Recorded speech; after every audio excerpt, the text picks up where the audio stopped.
Salve, amigos do sétimo ano, professor Jefferson de História. É, Vamos falar um pouco aí do capítulo 3 da civilização maia. Porém, antes de falar da civilização maia, vamos deixar claro a diversidade de povos americanos. Antes da chegada dos europeus à América, eu tenho um grupo indígena muito grande no continente, e a organização diferente na questão da política, da cultura, da religião, da sociedade. Então, cada grupo indígena vai ter características próprias, tá? E isso, é claro, foi tudo afetado com a chegada dos colonizadores à América. Isso levou, inclusive, à morte, né, de um contingente imenso desses grupos indígenas. Na região norte, né, nós temos aí várias etnias, né, o professor listou aqui a maioria deles. Na região central também, destaque aí para os maias e os astecas. E na região sul, tá? Na região sul, vamos destacar aí que há grupos indígenas brasileiros também, mas a gente vai se dedicar mais à questão dos incas, tá bom? Bom, a região que nós vamos falar é a Mesoamérica, que é a região sul do México e América Central, a região da Cordilheira dos Andes, na América do Sul. Esse pessoal começou a ter contato com os espanhóis por volta do final do século XV. E quando a gente fala dos grupos indígenas antes da chegada dos europeus, a gente usa o termo civilização pré-colombiana, ou seja, antes da chegada de Colombo à América, tá bom? Bom, agora vamos falar da civilização maia. A civilização maia fazia parte da América Central por volta ali de 1500 a.C., organizavam-se cidades independentes, não tinham um poder político central. Aqui o professor listou as principais cidades aí para vocês, faziam parte dessa organização maia, tá?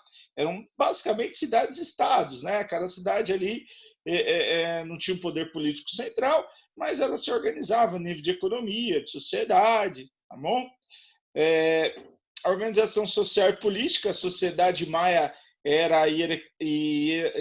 vivia sob uma hierarquia muito grande e era dividida em classes. Você tinha as classes altas, onde estavam os governantes, os sacerdotes, os chefes guerreiros, os grandes comerciantes.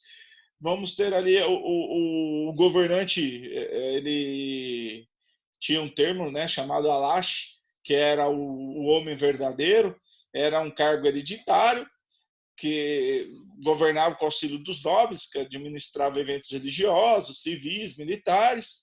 O sacerdote também tinha uma função importantíssima, que era o conselheiro do governante. Ele era responsável por cerimônias religiosas públicas, ele fazia a administração dos templos, ele fazia o estudo dos astros, escrevia os códices, né, que a maioria deles eram montados na questão religiosa também. Nas classes intermediárias e baixas, nós temos os trabalhadores em geral, os artesãos, os pequenos comerciantes, os agricultores e os construtores. Na sociedade maia, nós tínhamos um prestígio muito importante para os escribas, para os pintores, os escultores. Esse pessoal estava ali na classe intermediária, tal, mas tinha um prestígio social muito grande por parte da cultura maia, tá bom? Bom, agora vamos falar da economia. A economia maia tinha como base a agricultura, sendo que o principal produto era o milho. O milho que era um alimento sagrado na cultura maia, né? Segundo a mitologia maia, os primeiros humanos teriam surgido de uma mistura de milho com água. E a partir daí o milho se torna um alimento sagrado, porque ele era a fonte da vida para o ser humano. Os maias também cultivavam batata, feijão, tomate, cacau e algodão.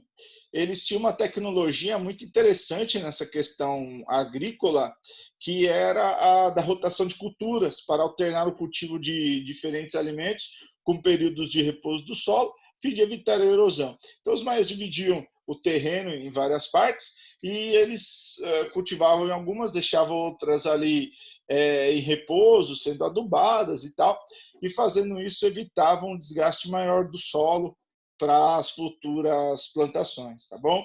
O comércio era voltado da troca de produtos entre as cidades, então você vai ter uma troca entre as cidades para fazer o comércio girar, e os produtos com destaque aí nessa troca comercial era o ouro, a prata, conchas, sementes de cacau, plumas.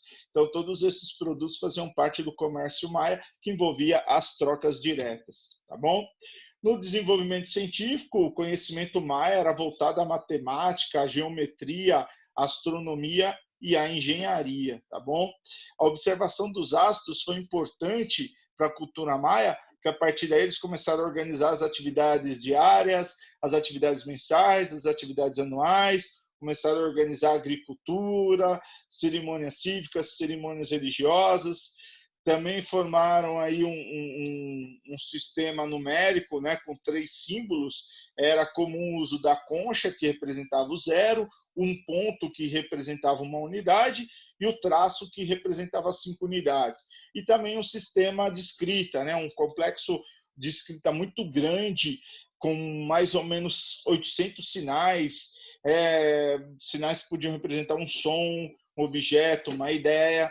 E até hoje a arqueologia ela batalha em cima desse sistema escrito maia, porque muita coisa ainda não foi decifrada. Então tem muita coisa ainda por vir, informação do povo maia, por conta do seu sistema de escrita. Tá bom? Bom, vou chegando ao fim desse vídeo. Espero ter ajudado aí sobre a primeira parte do capítulo das civilizações pré-colombianas. E no próximo vídeo, o professor fala de outra civilização. Beleza? Um forte abraço, cuide-se bem. Tchau, tchau. Valeu!